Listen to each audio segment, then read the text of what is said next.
ओम नमः शिवाय। नमस्कार दोस्तों, स्वागत है आप सभी का आपके अपने यूट्यूब चैनल खुशहाल ज़िंदगी में। दोस्तों, आज की वीडियो में हम बात करेंगे संकल्प के बारे में। किसी भी पूजन में संकल्प का विशेष महत्व होता है। संकल्प से ही पूजा का आरंभ होता है। कोई भी शुभ कार्य से पहले संकल्प लिया जाता है, क्योंकि बिना संकल्प के कोई भी मांगलिक कार्य हो या फिर पूजा हो या जो भी आप व्रत वगैरह करते हैं वह पूर्ण नहीं माना जाता।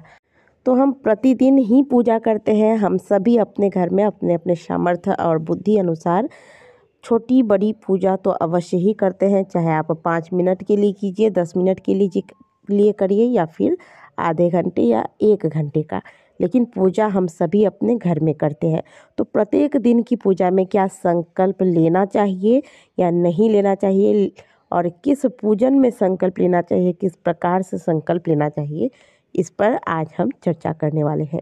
दोस्तों, छोटा सा वीडियो है, वीडियो को अंत तक ज़रूर देखिएगा। और वीडियो को आगे बढ़ाने से पहले आप सभी से रिक्वेस्ट है, वीडियो को लाइक ज़रूर करें। चैनल पर पहली बार आए हैं तो चैनल को सब्सक्राइब अवश्य कर लीजिए।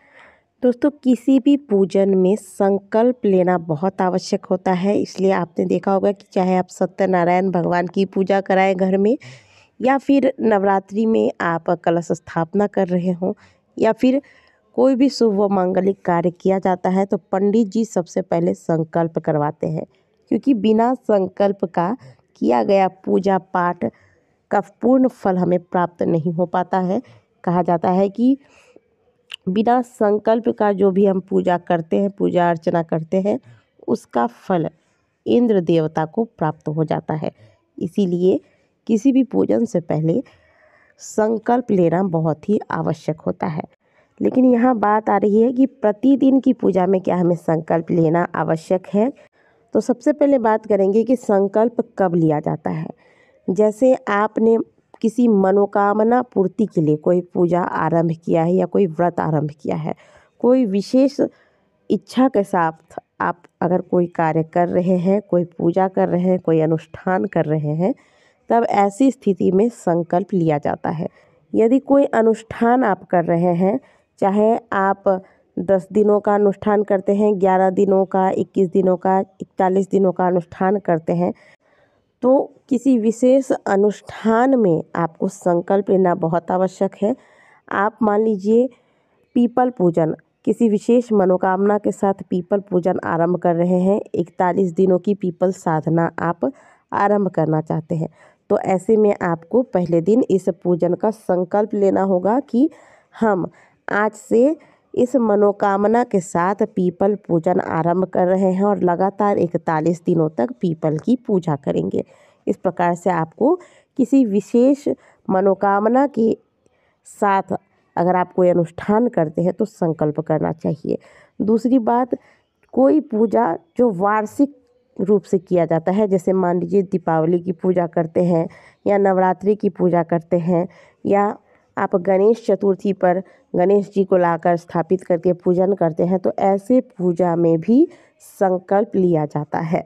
किसी विशेष मनोकामना के साथ यदि आप कोई पूजा आरंभ करते हैं, मान लीजिए आपने गुरुवार का व्रत आरंभ किया या फिर पशुपति व्रत आरंभ कर रहे हैं, तो ऐसे में कोई साप्ताहिक व्रत आप आरंभ कर रहे हैं किसी विशेष मनोकामना के साथ, तो ऐसी स्थिति में भी आपको पहले दिन जब आप व्रत आरंभ करते हैं तो अपना संकल्प करना चाहिए कि मैं इस मनोकामना के साथ 16 सोमवार या फिर पशुपति व्रत जिसमें 5 दिन का व्रत रखा जाता है, या फिर 16 गुरुवार, इस प्रकार से जितनी आपकी संख्या है, जितने व्रतों की संख्या है, तो मैं इस मनोकामना के साथ इतने व्रत करने का संकल्प लेता हूँ। इस प्रकार से आपको संकल्प करना चाहिए, क्योंकि संकल्प के बिना पूजन अधूरा होता है। संकल्प अर्थात कहीं ना कहीं संकल्प का मतलब होता है प्रतिज्ञा करना, और कभी भी संकल्प को अधूरा नहीं छोड़ना चाहिए। इसीलिए कहा जाता है कि जब भी संकल्प करें तो सोच समझ के करें, और एक बार जब आप संकल्प कर लेते हैं तो इस संकल्प को पूर्ण करना चाहिए, नहीं तो बहुत बड़ा दोष लगता है। या तो आप संकल्प करें ही नहीं, और अगर संकल्प करते हैं तो इस संकल्प को पूर्ण करना चाहिए। प्रतिदिन की जब हम पूजा घर में करते हैं तो इसमें हमें संकल्प लेने की आवश्यकता नहीं होती है, क्योंकि हम पहले से ही संकल्पित हैं। प्रतिदिन पूजा करना हमारा नित्य का कर्म है, तो हम पहले से ही संकल्पित हैं कि हम प्रतिदिन अपने घर में पूजा करेंगे और करते ही रहते हैं, करते ही रहेंगे। तो इसके लिए हमें अलग से संकल्प लेने की आवश्यकता नहीं होती है जब हम नॉर्मली नित्य की पूजा घर में करते हैं। तो संकल्प लेते वक्त अपने दाहिने हाथ की अंजनी में जल लिया जाता है, क्योंकि भगवान गणपति जल तत्व के अधिपति हैं। इसलिए भगवान गणेश को सामने रखकर अपने पूजन का, अपने व्रत का या फिर जो भी आप अनुष्ठान कर रहे हैं इसका संकल्प लिया जाता है, ताकि भगवान गणेश जो कि विघ्नहर्ता है उनके सानिध्य में जो भी हम संकल्प लेते हैं वह हम निर्विघ्नता पूर्वक पूर्ण कर सकें।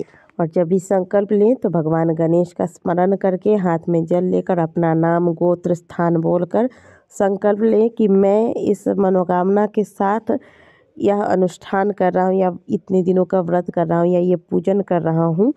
मेरा यह संकल्प निर्विघ्नता पूर्वक पूर्ण हो और मेरी कामना पूर्ण हो, ऐसी कृपा भगवान गणपति मुझ पर करें। इस प्रकार से आपको संकल्प लेना चाहिए। इसके बाद अपना पूजन आरंभ करना चाहिए और संकल्प लेने के बाद इसे पूर्ण अवश्य करें। यह बहुत आवश्यक है, नहीं तो जीवन में संकल्प को अधूरा छोड़ने पर आपको बहुत प्रकार की परेशानियों का सामना करना पड़ता है।